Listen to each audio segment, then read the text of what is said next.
Em nome do Pai, do Filho e do Espírito Santo. Amém.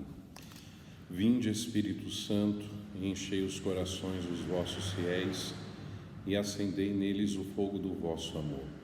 Enviai o vosso Espírito e tudo será criado e renovareis a face da terra. Oremos. Ó Deus, que instruístes os corações dos vossos fiéis com a luz do Espírito Santo, fazei que apreciemos retamente todas as coisas, segundo o mesmo Espírito, e gozemos sempre da sua consolação. Por Cristo, Senhor nosso. Amém. Rogai por nós, Santa Mãe de Deus, para que sejamos dignos das promessas de Cristo. Amém. Em nome do Pai, do Filho e do Espírito Santo. Amém. Graça e paz a você que se une a nós, nesse momento de estudo. Bem-vindo, é o terceiro estudo que estou promovendo nesse tempo de deserto que a gente está atravessando. E hoje nós vamos conversar um pouquinho, ou melhor, começar a conversar um pouquinho sobre o sacramento da reconciliação. Visto que nós estamos na Quaresma, este tempo forte de conversão da graça de Deus, então é importante a gente atualizar o nosso conhecimento acerca do sacramento da reconciliação de acordo com a doutrina da Igreja, que é algo muito rico.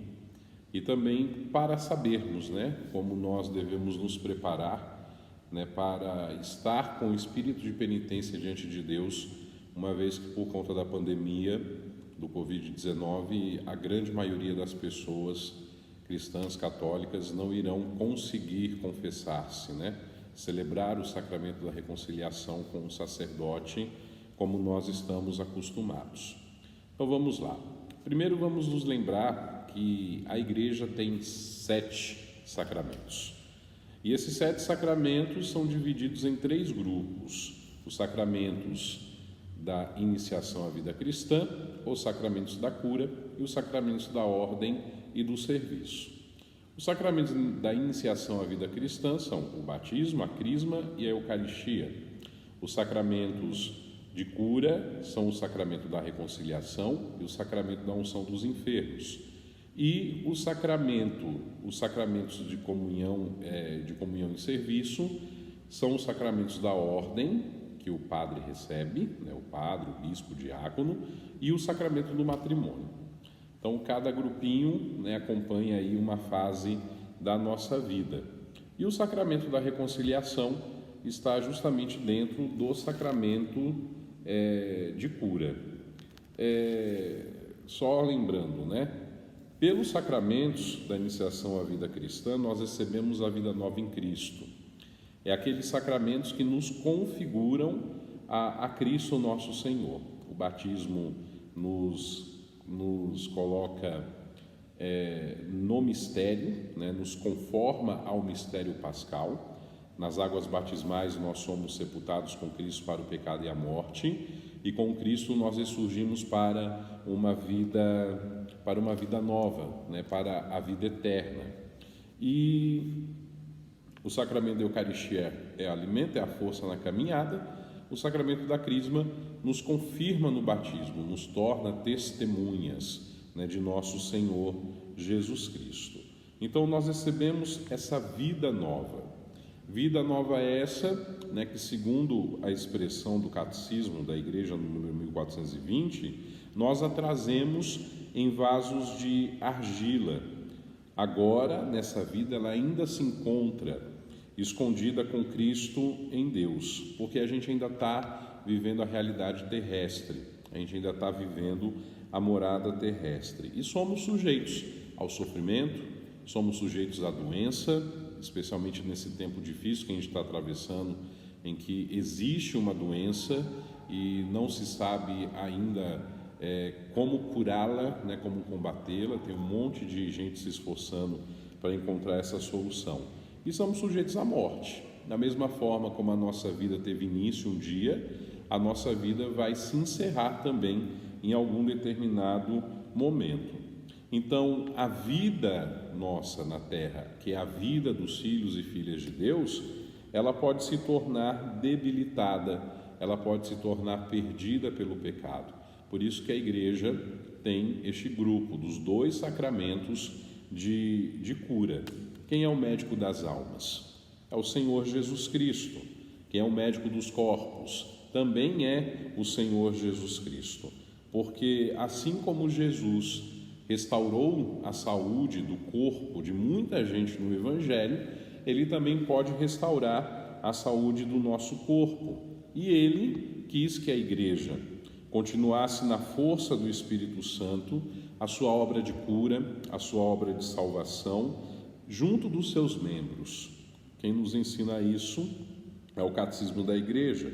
E para essa finalidade, da continuação da obra da Igreja, de levar cura, de levar alívio ao sofrimento, tem, portanto, esses 2 sacramentos da cura: o sacramento da reconciliação ou penitência e o sacramento da unção dos enfermos, que é dado não necessariamente no leito de morte, mas quando as pessoas são acometidas por graves doenças.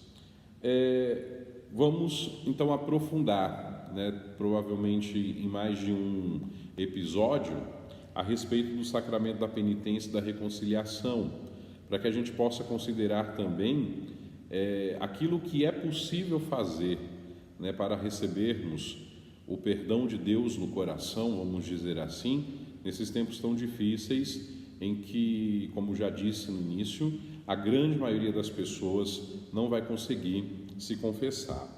Muito bem. O sacramento da penitência ou da reconciliação. Artigo 4 do Catecismo da Igreja Católica, números 1422 e seguinte. Já começa dizendo assim: aqueles que se aproximam do sacramento da penitência obtêm da misericórdia divina o perdão da ofensa feita a Deus e, ao mesmo tempo, são reconciliados com a Igreja que feriram pecando, e a qual colabora com a sua conversão com caridade, exemplos e orações. Importante a gente lembrar do conceito de pecado. Pecado é desobediência a Deus. Pecado é falta com a sua palavra, é ir contra a sua vontade. E quando nós pecamos contra Deus, necessariamente a gente peca contra os irmãos. Então a gente acaba pecando também contra a igreja. Mas a igreja, que detém nas suas mãos esse ministério de cura, pode colaborar para a nossa conversão com a caridade, com o exemplo, com as orações.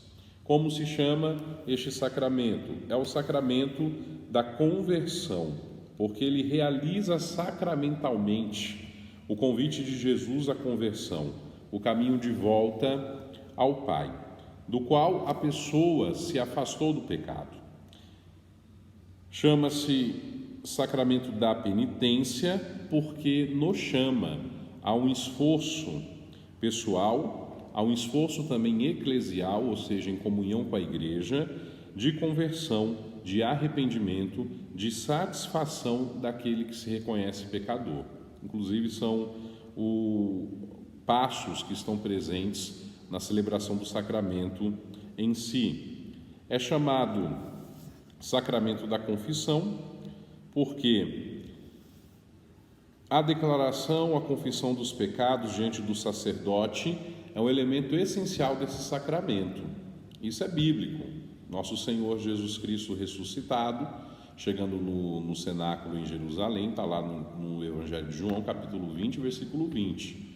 Ele sopra sobre os discípulos o Espírito Santo e diz a eles: o pecado daqueles que vocês perdoarem serão perdoados, os pecados daqueles que vocês reterem não serão perdoados. Foi exatamente naquele momento que o ressuscitado instituiu o sacramento da reconciliação. Portanto, nós temos aí não só uma tradição de doutrina católica, mas temos uma tradição bíblica, e é na Bíblia que toda a tradição católica se inspira.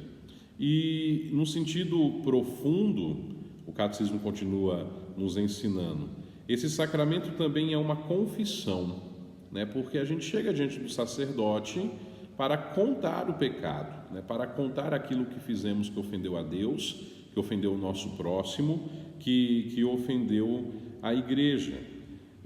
Não é um reconhecimento de humilhação, né? Mas é um reconhecimento de que nós somos necessitados da graça de Deus. Também, segundo o catecismo, é o reconhecimento e o louvor da santidade de Deus e da sua misericórdia, que não quer saber das nossas faltas, mas que quer simplesmente liberar sobre nós o seu perdão, a sua misericórdia. Nós podemos chamar esse sacramento também de sacramento do perdão, porque existe uma absolvição sacramental. O ministro, o sacerdote, ele faz ali as vezes de Deus, né, e concede, não o padre homem, mas o ministério que o padre recebeu da igreja, em nome de Deus, concede o perdão, e não só o perdão, concede a paz. A fórmula da absolvição, né, deixa isso bem claro.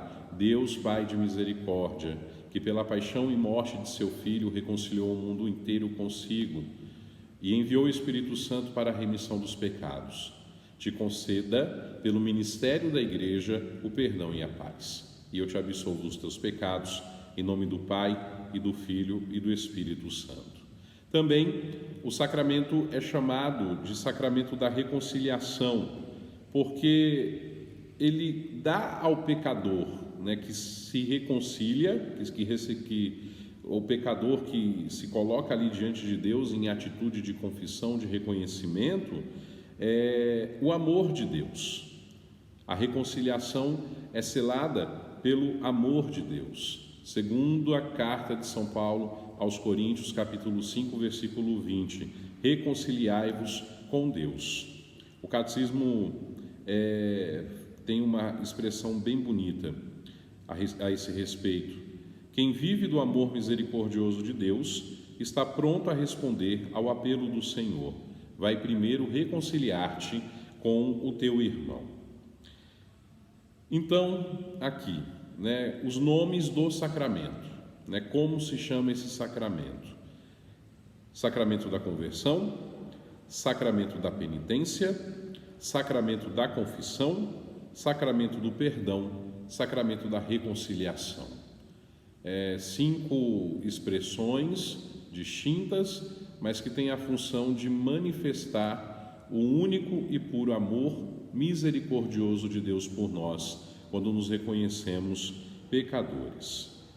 Aí a gente tem que voltar um pouquinho lá na doutrina do batismo, porque o batismo, como eu disse no início do nosso estudo, ele tem a função de nos sepultar para o pecado, para a morte, né, no mistério pascal do Cristo, que morre e ressuscita por nós, e nesse mesmo mistério nós ressurgimos para Cristo numa vida nova. Nós bem sabemos que quando as crianças em idade de razão ou os catecúmenos pedem o batismo, geralmente eles recebem os outros sacramentos na mesma celebração. As crianças pelo menos vão receber o batismo e a primeira comunhão. Isso depende da orientação de cada diocese, claro.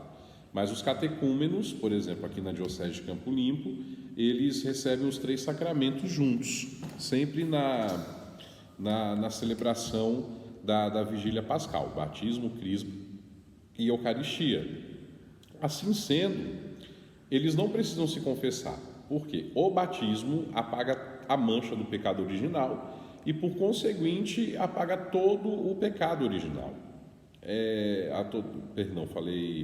Me confundi aqui. O batismo apaga a mancha do pecado original e, por conseguinte, todos os pecados cometidos até aquele momento. Então, não tem necessidade, né, da pessoa se confessar para ser batizado, porque o batismo tem essa função de perdoar os pecados.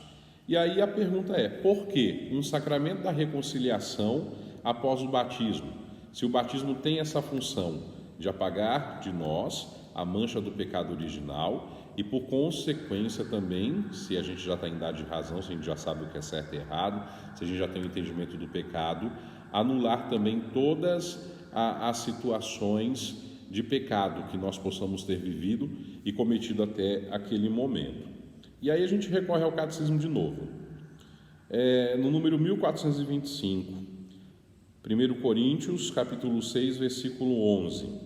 Vós vos lavastes, mas fostes santificados, mas fostes justificados em nome do Senhor Jesus Cristo e pelo Espírito de nosso Deus. Então, é preciso a gente tomar consciência da grandeza do dom de Deus que nos é oferecido nos sacramentos da iniciação cristã, para a gente compreender depois, o ensinamento do catecismo é bem claro, até que ponto o pecado é algo que deve ser excluído daquele que se revestiu de Cristo, daquele que nasceu para Cristo. E o apóstolo São João também diz: se nós dissermos não temos pecado, nós estamos nos enganando a nós mesmos, e a verdade não está em nós. Primeira carta de São João, capítulo 1, versículo 8. E o próprio Senhor nos ensinou a rezar na oração do Pai Nosso: perdoa-nos, ó Pai, os nossos pecados, vinculando o perdão de nossas ofensas ao perdão que Deus nos concederá de nossos pecados. Aqui na paróquia, sempre quando eu tenho oportunidade, eu gosto de usar essa expressão, que é exatamente essa aqui, mas em outras palavras. Para nós recebermos o perdão de Deus, é necessário que a gente esteja disposto a perdoar o irmão. Perdoa-nos, ó Pai, as nossas ofensas, assim como nós perdoamos a quem nos ofendeu. Então a gente percebe que o catecismo está nos levando a uma consciência. Consciência do que, padre? Consciência do pecado. É preciso ter a consciência do pecado para se aproximar da fonte da reconciliação. É preciso ter consciência de que, uma vez nascidos de Cristo, revestidos por Cristo, o pecado não pode existir em nós. E para recebermos o perdão de Deus, nós devemos estar dispostos a perdoar também os nossos irmãos. Número 1426 do Catecismo: a conversão a Cristo, o novo nascimento pelo batismo, o dom do Espírito Santo, o corpo e o sangue de Cristo recebidos como alimento, nos tornam santos e irrepreensíveis diante dele. Os sacramentos da iniciação à vida cristã nos introduzem nessa identidade que nós abraçamos de livre e espontânea vontade, e eles têm a função de nos santificar, de nos tornarmos santos e irrepreensíveis diante do Senhor das nossas vidas. Por quê? Porque a igreja da qual nós somos parte, a igreja que nós somos, ela é esposa de Cristo e ela é santa e é também irrepreensível.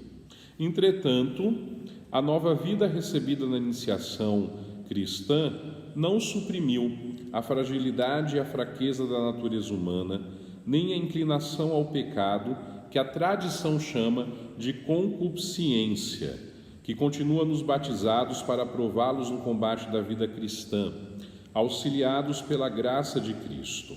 Essa palavra, concupiscência, é uma palavra difícil até de dizer, né?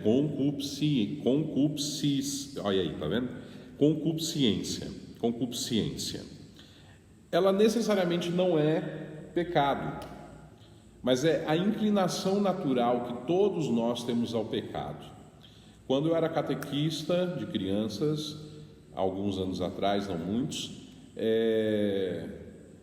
eu ensinava para elas entenderem, né? Primeiro que elas não conseguiam dizer a palavra, às vezes nem eu consigo dizer direito, concupiscência. Para elas entenderem o que é essa inclinação ao pecado, eu dizia, né, fazendo referência a um desenho que eu assisti quando era criança e que muitos de vocês também certamente já assistiram ou tiveram acesso, e que quando eu era catequista esse desenho ele passava bastante também, em que tinha um gato e um ratinho lá, né, que eles viviam brigando, mas eles se amavam também. Em determinadas situações nesse desenho aparecia, ou no gato ou no rato, dependendo do personagem, um ratinho vestido de anjo, um ratinho vestido de diabinho, Um gatinho vestido de anjo, um gatinho vestido de diabinho. Então, o anjo é aquele que diz, né, diante da maldade, né, não faça isso vai te prejudicar, não é uma boa ideia, né, não faça isso com ele, não tome essa decisão. O diabinho é aquele que diz, faz, bobo, faz porque isso não vai pegar nada.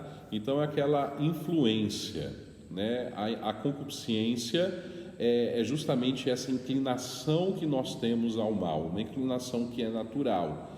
Ela não é necessariamente pecado, porque o pecado só passa a ser pecado a partir do momento que a gente consente, né, racionalmente, que a gente entende que aquilo é pecado, que a gente não deveria fazer aquilo, mas mesmo assim a gente faz.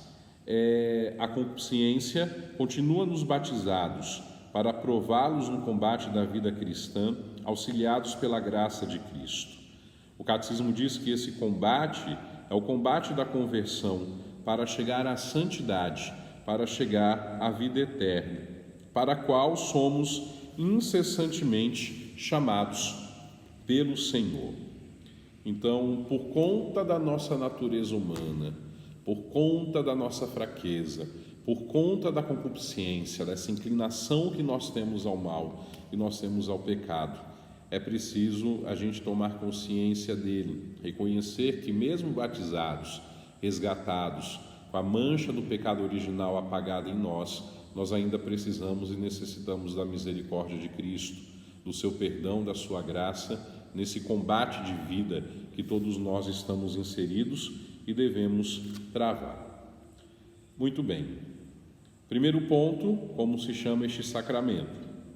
Ok. Segundo ponto, por que um sacramento da reconciliação após nós recebermos o nosso batismo? Isso que nós acabamos de ver e perceber.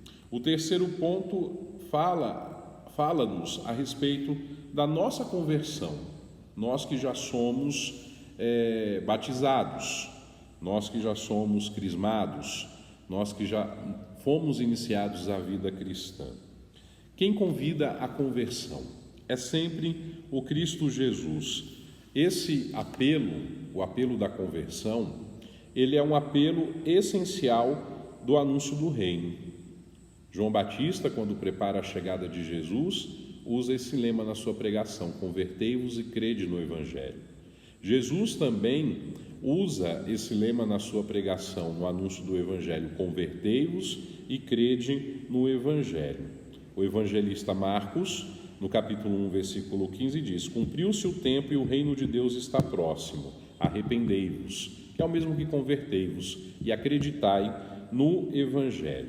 A igreja continua ao passar do tempo, ao avançar do tempo e da história, anunciando este mesmo apelo. Em primeiro lugar, aqueles que ainda não conhecem Cristo e seu Evangelho, porque para se batizar precisa abrir-se ao processo de conversão, precisa conhecer a pessoa do Cristo, precisa abraçar o Evangelho. E além disso, né, o Catecismo nos diz, o batismo é o primeiro lugar, é o principal lugar da primeira e fundamental conversão.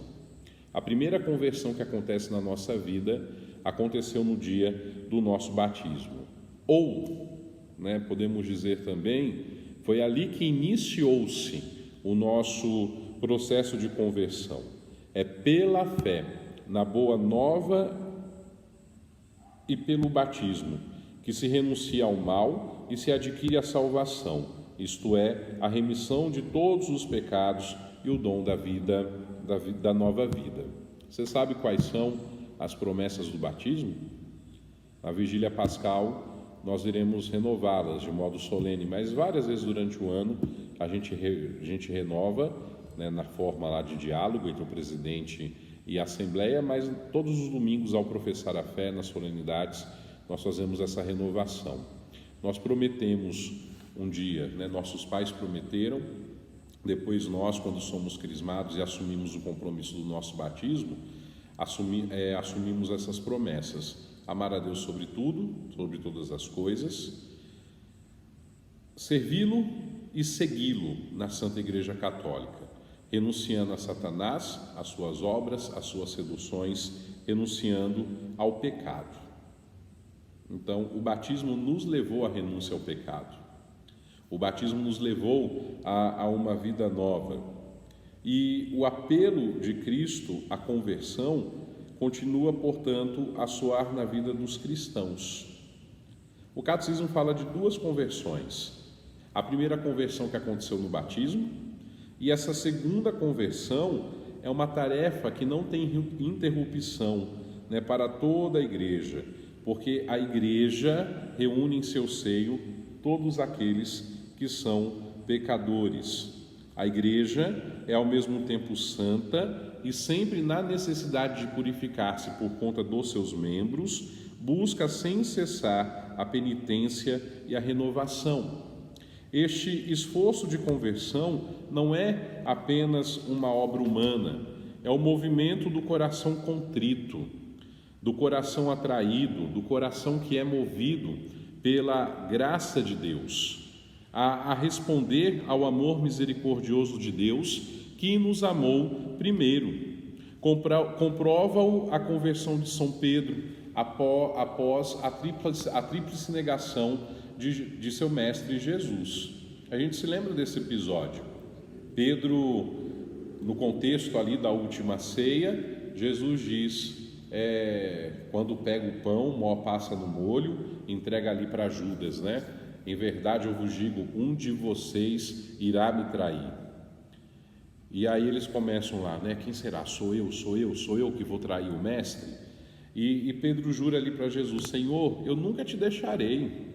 Se for preciso eu vou morrer contigo. Se for preciso eu vou brigar contigo. E aí Jesus olha para Pedro e fala com muita serenidade, Pedro, antes que o galo cante, tu vai me negar 3 vezes. E assim aconteceu. Para a gente entender bem essa questão das duas conversões, a conversão do batismo e depois a segunda conversão pela qual nós passamos quando tomamos consciência de tudo isso na nossa vida cristã. Pedro é um bom exemplo. A sua primeira conversão aconteceu quando? Naquele momento em que ele se encontrou com Jesus. E a segunda conversão acontece após a negação, quando ele se dá conta de que ele foi capaz de trair o seu mestre. Alguns até dizem a respeito de 3 conversões de Pedro, quando ele descobriu a fé judaica, a importância da fé judaica, no encontro com Jesus e depois na negação que ele faz de Jesus. Mas isso não é o que deve nos chamar a atenção. O que deve nos chamar a atenção é o olhar de infinita misericórdia que Jesus ressuscitado provoca em Pedro, de tal forma, lança sobre Pedro esse olhar de infinita misericórdia, a tal ponto de provocar em Pedro lágrimas de arrependimento. E depois da ressurreição, eu me confundi aqui de novo no meu pensamento. Na verdade, o olhar de infinita misericórdia de Jesus é naquele momento em que Pedro, depois que ouve o cantar do galo, e o texto de Lucas nos relata isso, ele consegue olhar Jesus, e Jesus de longe fita Pedro, e ele se lembra do que o mestre disse e chora amargamente, ou seja, chora cheio de arrependimento. Desculpem-me esse ato falho. E aí sim, depois da ressurreição do Senhor, o Cristo ressuscitado tem com ele aquele diálogo tríplice, tal e qual foi a negação. Pedro, tu me amas? Sim, Senhor, tu sabes que eu te amo. Vai e cuida das minhas ovelhas.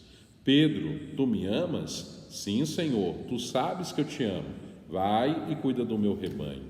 E quando Jesus pergunta uma terceira vez, Pedro se toca. O que Jesus está fazendo com ele? Está restaurando, está lhe perdoando, está lhe devolvendo aquele ímpeto que antes ele tinha, mas que ainda não era certo o suficiente. Acontece a segunda conversão de Pedro. Sim, Senhor, tu sabes tudo, tu sabes que eu te amo. Jesus lhe diz, vai e apacenta o meu rebanho. E ali o amor de Jesus ressuscitado por Pedro se manifesta. A nossa segunda conversão também é uma conversão que deve se fazer numa dimensão de amor, numa dimensão comunitária. A penitência não é um duro flagelo que nós devemos levar com a cara amarrada. A reconciliação, o reconhecer que somos pecadores, não deve ser algo que nos constrange ao ponto da gente não se achar digno a receber o perdão de Deus, mas deve ser feita nessa certeza, deve ser vivida essa segunda conversão, nessa certeza do amor de Deus por nós e com a segurança de que nós estamos amparados pela comunidade, pelos nossos irmãos e irmãs.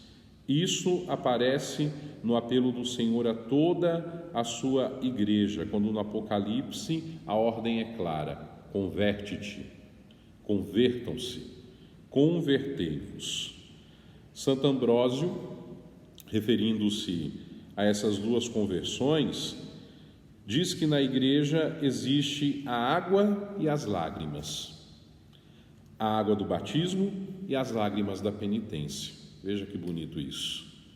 Existem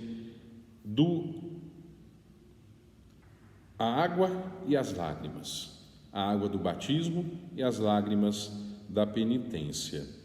Agradeçamos a Deus a primeira conversão pela qual nós passamos no batismo. Agradeçamos a Deus essa segunda conversão que nós estamos vivendo, amparados pela comunidade e certos do amor de Deus. Derramemos nossas lágrimas de penitência aos pés do Senhor. Sobretudo, nesse tempo tão difícil que nós estamos vivendo, façamos uma contrição perfeita, que toca o coração de Deus, que nos dê o verdadeiro sentido da necessidade que nós temos do seu amor e da sua misericórdia.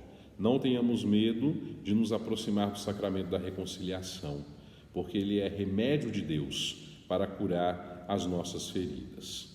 A primeira parte do estudo a gente termina agora. No próximo vídeo nós vamos continuar estudando segundo aquilo que nos ensina a doutrina da nossa igreja a respeito do sacramento da reconciliação. Espero que eu possa ter te ajudado na sua formação, na sua espiritualidade, no seu conhecimento. Estou à disposição. Qualquer dúvida pode deixar o comentário, entrar em contato. Se eu souber, eu respondo. Se eu não souber, eu peço ajuda para quem sabe, tá bom? Deus te abençoe, Deus te guarde grandemente e que o sangue de Jesus permaneça sobre você e sua família. O Senhor esteja convosco, Ele está no meio de nós. Abençoe-vos o Deus Todo-Poderoso, Pai e Filho e Espírito Santo. Amém. Até o próximo episódio.